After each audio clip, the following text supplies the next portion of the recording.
Welcome to the very first AMA of Donnie's PokéStop. Thank you everybody for being here.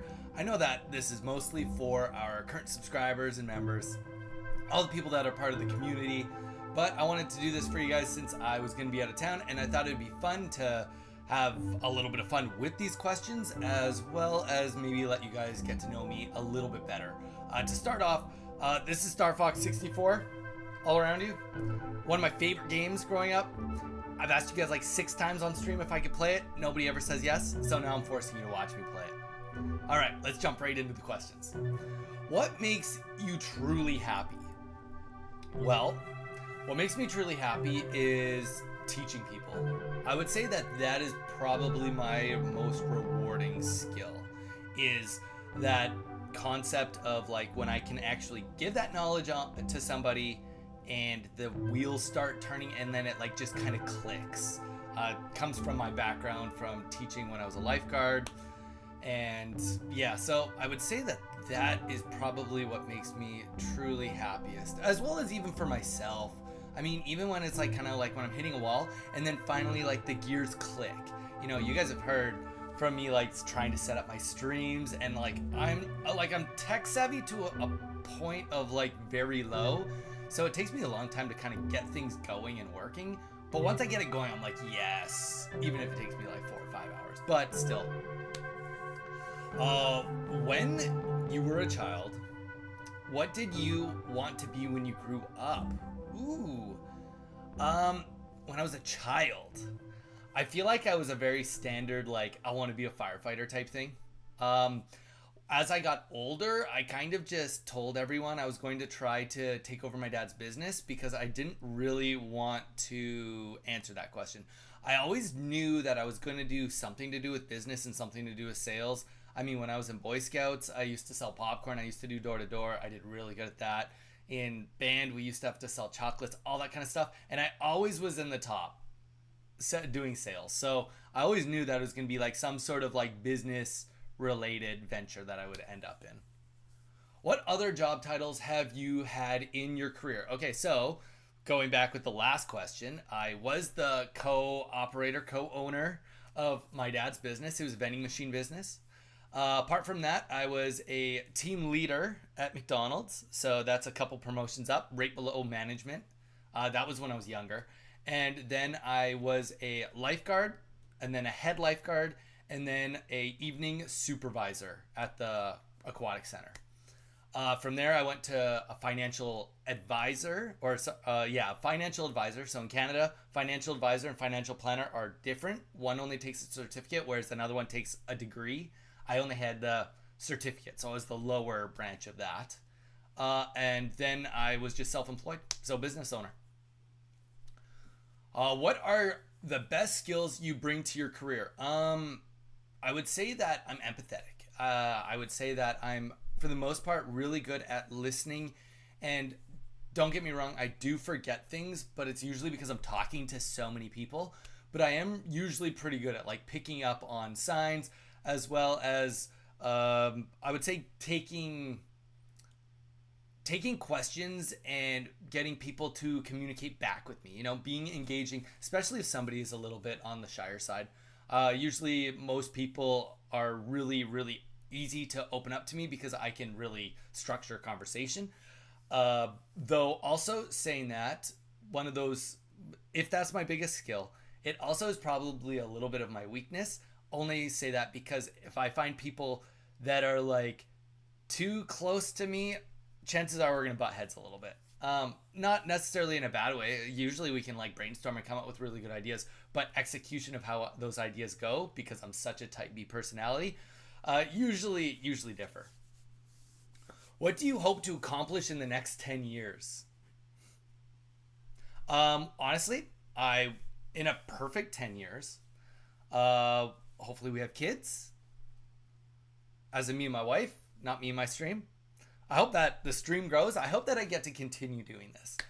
Some of you know I kind of have like a long-term goal and plan with the stream, with the company. But as I would say that the long-term goal would be that in 10 years, I'm still doing this for you guys and more people.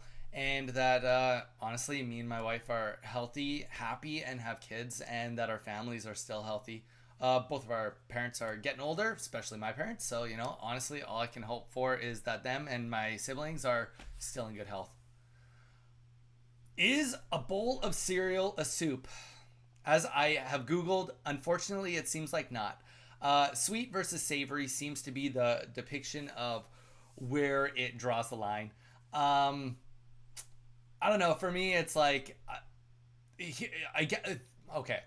If I had to say it, no, they can't be the same because I like soup a lot. Whereas cereal, I'm a pass. I could live the rest of my life without having another bowl of cereal. To be honest. Um, so if that was the case, then for me they would have to be actually different. But it's a great question because it always kind of gets the room moving. I think it's good.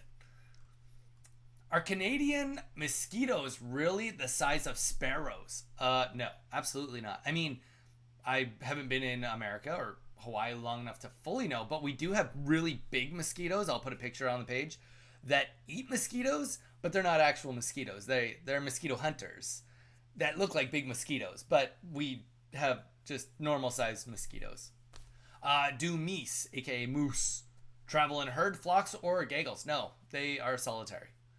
They'll stay with their young, but they do not hang out together. If you ever find a moose and it's not a mom with its babies, it's always going to be alone. If Tinkaton wiped out the entire Corviknight population, what would be your next favorite Pokemon? I mean, Bulbasaur is still there and still is Ceruledge, so I think I would be safe, but we would probably have to go on an extermination of Tinkatons. I don't know. We'd have to figure it out. Have you ever been bit by a moose? No, I've actually never seen a moose in the wild. One of the few animals living in Canada for, oh gosh, 33 years. I've never once ran into a moose. Why do you think the Mountie population is currently in decline? Well, that's a great question. um, Probably because roads are completed. Amongst, honestly, winters in certain areas have gotten more mild, but also in a lot of areas have gotten a lot worse. So, I mean, there might be certain areas where they're like actually putting in more, but like the majority of areas, you just don't need them because the Mounties are just in cars now. As well as like, I think don't get me wrong, I'm not an expert. I think it had more to do when we were like connected to the British Empire. So it might be like more like for traditional stuff if they come over to Canada, but also don't quote me on that. I don't actually know. If somebody does know, put it in the comments. Is fly fishing a unique sport or a sport of catching a fly fish? I would say it's not that unique of a sport. I don't know about United States. In Canada, it's definitely not that unique. I mean, not like everybody and their dog is doing fly fishing, but if you ran into someone that did fly fishing, that would be pretty normal. Um, and no, it's not a sport of catching fly fish. We don't have flying fish in Canada. They're a saltwater fish. Just for you, Maddie. Just for you. Um, if the first gen and the last gen of Pokemon did not exist, what Pokemon would be your favorite and why? Well, it'd be Corviknight. Corviknight is so badass, guys. Come on, like steel flying. It's a huge bird. I mean, here's the thing. The reason I like Corviknight, like I played Sword and Shield, and I didn't play it very far. And then I played Scarlet and Violet, and I instantly really liked the game. I feel like I didn't have a lot of the gripes a lot of the hardcore Pokemon players have because I've been more casual as the years have gone on with Pokemon. But like literally found Rookity and I was like, oh, that's sweet because I always liked Pidgey to Pidgeot, and I was like, that's cool. And then I like Google what it turned into. I was like, sick. So instantly became part of the team and have loved him ever since. Who would win in a fist fight, Bulbasaur or Chikorita? Well, that's tough because neither of them have fists. So if they were fist fighting each other, it would pretty much go until I would say Bulbasaur would win in a fist fight because if they couldn't punch each other, Bulbasaur probably has more bulk. So if it was like consuming its own calories until they died, I think Bulbasaur would be able to outlast a generic Chikorita. What's your favorite Pokemon type and why? That's a good question. Really good question. I would say that, like, for the most part, I've been pretty indifferent. I just kind of like Pokemon. But when it comes to Pokemon Pocket, I would say water. Water decks have always been my favorite in Pokemon Pocket. Um, yeah, we'll stick with that. Well, all across, I like a lot of water Pokemon. Either way. If you had to choose one food to eat every day till you die, what would it be and why? Ooh. All right, we're gonna put some parameters on this because we've talked about this a little bit before. Okay. I would pick. Okay, as long as I got all my nutrition and I hit all my macros perfectly, and you were allowed to use the ingredients to do whatever you wanted, I would pick something like a pizza or a hamburger because you could easily, or just like burgers, right? Because that could be a salmon burger, it could be a chicken burger, it could be you could make a crab burger, I don't know. But then all the ingredients you'd put on it, you could eat in different ways. You'd keep it fresh. Same with pizza for the exact same reason, because you can have like a barbecue-based pizza, you can have a white sauce-based pizza, and then you could have a marinara-based pizza. So you could just manipulate it a lot of different ways. But ultimately, it would just come down to if it was able to get all the nutrients I need. And even if it was like, oh, it's just the nutrients it had, I would probably still pick those because it would be diverse enough that you could still get away with it. Be like, yeah, I'm gonna have shrimp pizza tonight, whatever it be. So there you go. I know that's kind of a cheat on the answer, but if it had to be just like a junk food, and then I got all the flavors, it'd be Pop Tarts. I don't know why. I don't know. Okay, if you could punt one Pokemon, who would it be and why? Why are we punting Pokemon, Czar? You want to punt Igglypuff? That doesn't even make sense. I don't know. Sure, I'll be right beside you. I mean, like, I would do it to whatever Pokemon, like, I would do it to something that would not get hurt by it. You know, like something that like I did it to and it could land and it'd be like, that was fun. Like, kind of like throwing a ball for a dog. You know, if I did it and it came back, I was like, do it again. Whatever Pokemon that is. I don't want to abuse Pokemon. Zara, what's going on with you? Come on. Okay. What do you find to give you the most joy in life? Okay, that's a loaded question. If I had to say one entity that gives me the most joy in life, it'd have to be my wife.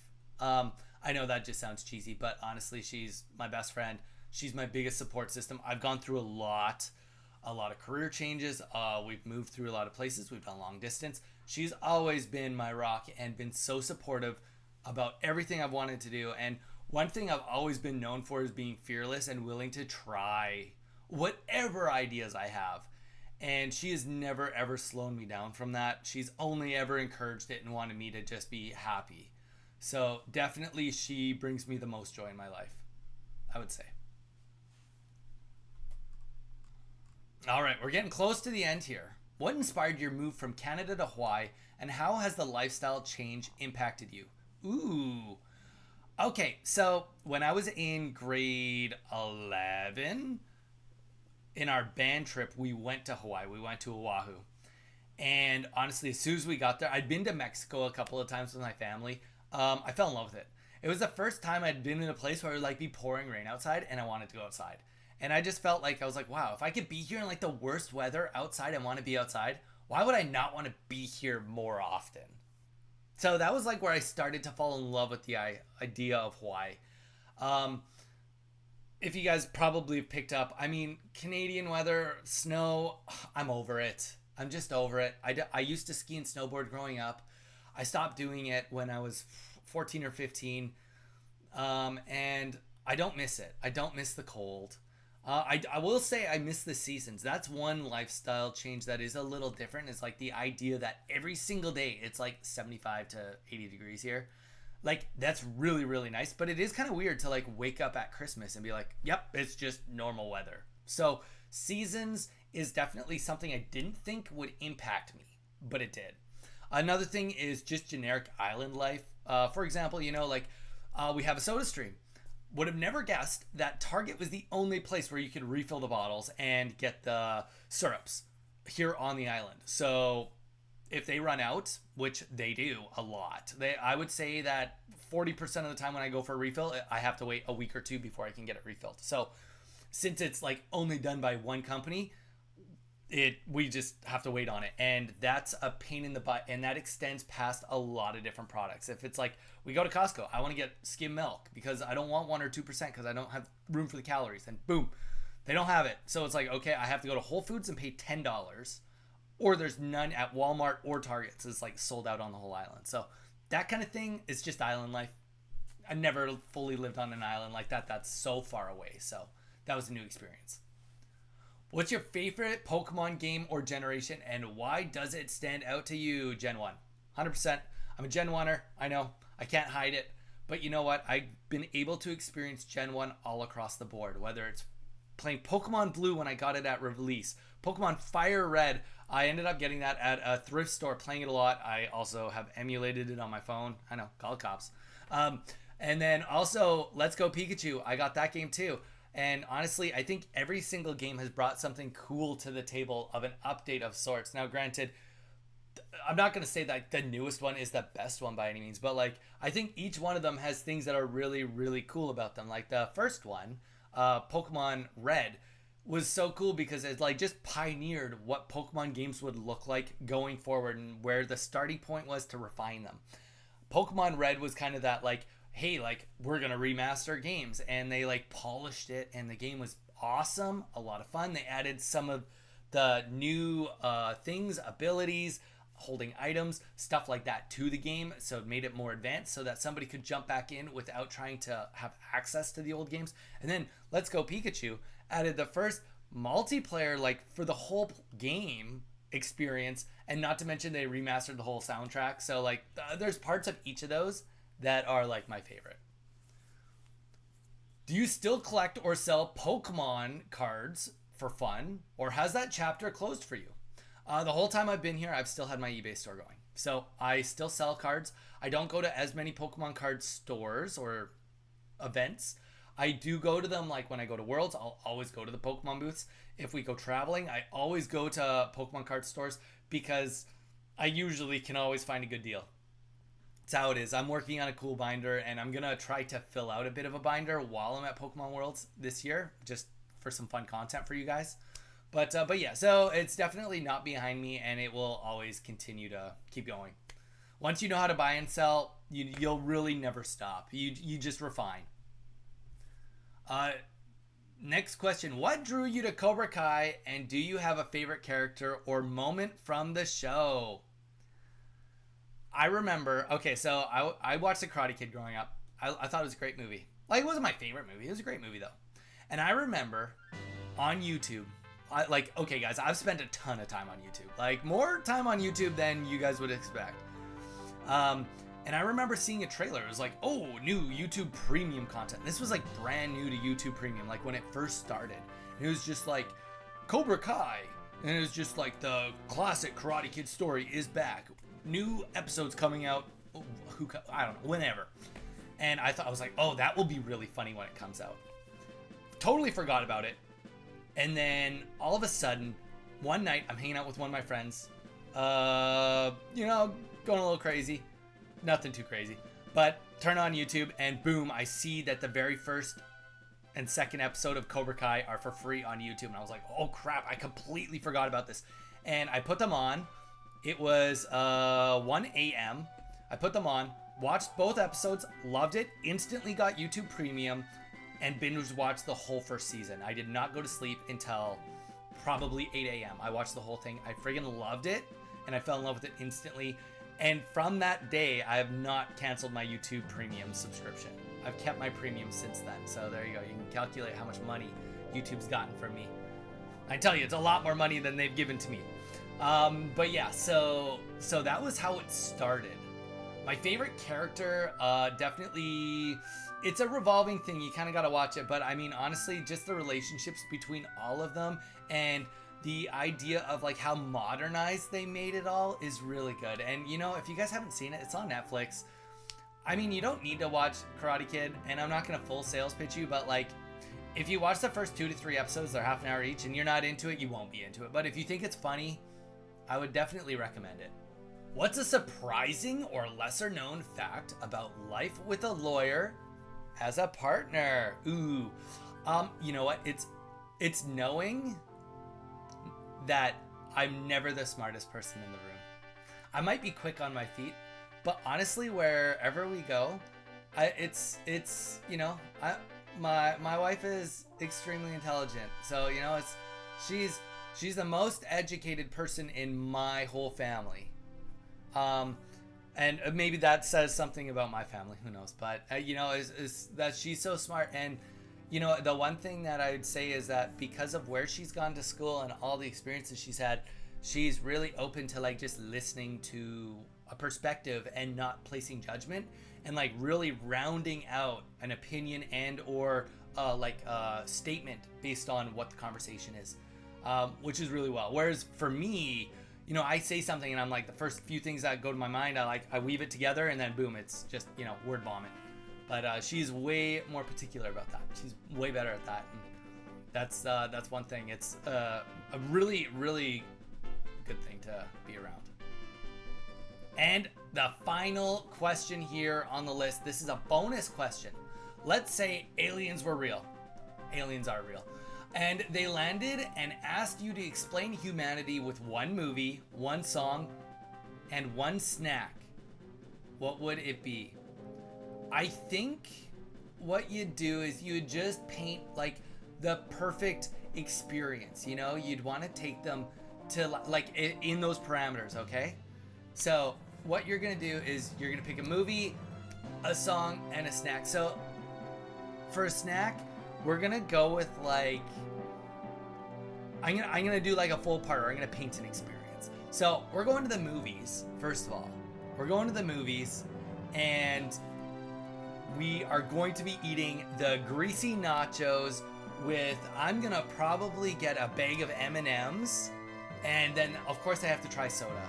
They gotta try it. They gotta try a Coke, a Sprite. Like honestly, they gotta try something. Maybe fizzy might be weird, so maybe we will go with like a Nestea. Something a little easier to digest. So Nestea, M&Ms, and greasy nachos, or hot dog, or both. And then for a song. So the song is gonna just like start playing. Not a music video, it's just a song while we're chit-chatting, get to know each other. Total Eclipse of the Heart, one of the best songs ever written. Beautiful song. And then for a movie, this is tough because I think a lot of you are like, oh, it's gonna be Lord of the Rings. No, you know what? Here's the thing. I don't think I want to throw them into something fantasy. I think I want to point them into something that's like a little bit more wholesome, or even something that maybe explains like humanity a little bit better. Maybe like My Girl, like something a little bit older. Like it's about kids, it's about young love, it's about so many more things that are just like relatable to the human experience. So I'd want to paint like the coolest thing, because the real question of this question is like, if aliens are here and I have to provide the best movie, the best song, and the best snacks, why? Why are they here to begin with? So I got to paint a really good experience, and that's the experience I think I'm leaving with that alien.